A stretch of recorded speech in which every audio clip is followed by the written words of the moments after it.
అఖండ 2కి సంబంధించి ఆది ఏదైతే సీన్‌లో ఉంటుందో దానికి సంబంధించి ఫస్ట్ సీక్వెన్స్ అయితే అయిపోయిందని చెప్పేసి వార్తలు వినిపిస్తున్నాయి. ఇక దాని గురించి ఆయన మాత్రం బాలకృష్ణ గురించి చాలా చాలా గొప్పగా చెప్పుకొస్తున్నారు.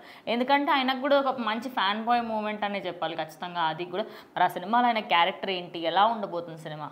సో ఖచ్చితంగా ఆది పినిశెట్టి గారు అంటే ఒక ఇంపాక్ట్ఫుల్ యాక్టర్ అని చెప్పొచ్చు ఖచ్చితంగా. ఎందుకంటే సరైనోడు లాంటి సినిమాలో అల్లు అర్జున్ లాంటి హీరో ఉంటే అతన్ని కూడా డామినేట్ చేయగలిగే ఒక క్యారెక్టర్ చేసినటువంటి వ్యక్తి. అట్లానే రంగస్థలం లాంటి సినిమాలో ఒక అన్నయ్యగా అంటే హీరోని ఒక ఎమోషన్కి గురి చేసే పాత్ర అతనిది. చనిపోయే సన్నివేశంలో ఆడియన్స్ అందరిని ఏడిపించగలిగాడు. అంటే తను he can like A villain and ఒక ఎమోషనల్గా చేయగలిగే ఒక అన్నయ్య.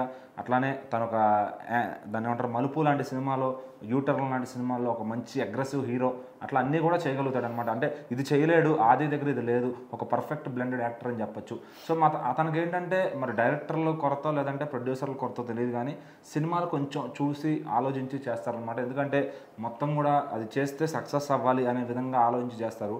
ఇప్పుడు ఈ సంవత్సరం నాకు తెలిసి ఆయన ఒక 3-4 సినిమాలు లైన్లో ఉన్నాయి. ఒకటి శబ్దం అనే మూవీ చేస్తున్నారు. సో దానిలో భాగంగానే వచ్చి అఖండ 2 గురించి అయితే చెప్పడం జరిగిందనమాట. అఖండ 2లో మరోసారి బోయపాటి గారు విలన్గా ఈయన్నే తీసుకున్నారని సమాచారం. సో మరి ఆయనతో బాలకృష్ణ గారితో ఆల్రెడీ ఒక షెడ్యూల్ అయిపోయిందంట. సో బాలకృష్ణ గారికి వాళ్ళ నాన్నగారికి ఎప్పటి నుంచో కూడా ఆది వాళ్ళ నాన్నగారికి ఎప్పటి నుంచో కూడా సినిమా డైరెక్టర్ కాబట్టి ఆ సంబంధాలన్నీ ఉన్నాయి వాళ్ళకి. సో ఆయన చిన్నప్పటి నుంచి బాలకృష్ణ గారిని ఎట్లా చూశాడో ఇప్పుడు సినిమాలో చేస్తున్నప్పుడు కూడా అదే విధంగా ఉన్నారు. బాలా అన్న అసలు ఏం మాత్రం మారలేదు అని చెప్పి కూడా ఆయన చెప్పడం జరిగిందనమాట. ఎందుకంటే బాలకృష్ణ గారు అంటే అంతే అప్పుడు ఒక 20 ఏళ్ల క్రితం 25 ఏళ్ల క్రితం చూసిన వాళ్ళకి కూడా ఇప్పుడు మళ్ళీ అదే యాటిట్యూడ్తో అదే స్మైలీనెస్తో అందరినీ పలకరిస్తూ చాలా బాగా చూసుకుంటారనమాట. ఎందుకంటే ఒక్కసారి ఆయన మన అనుకుంటే ఖచ్చితంగా ఎవరిని పక్కకు పెట్టరు. సో మరి ఆదితో కూడా చాలా బాగా అంటే ఇప్పుడు ఆదికి కొంచెం టెన్షన్గా ఉంటుంది. మరి బాలకృష్ణ గారు లాంటి యాక్టర్తో యంగ్ హీరోస్తో అంటే చేసేయచ్చు, కానీ బాలకృష్ణ గారు లాంటి యాక్టర్కి పోటీగా ఇవ్వాలి, ఆయనకన్నా బెస్ట్ పర్ఫార్మెన్స్ ఇవ్వాలి అంటే ఖచ్చితంగా డైరెక్టర్ లాక్కుంటాడు, కానీ ఈయన కొంచెం నర్వస్గా ఉంటుందేమో.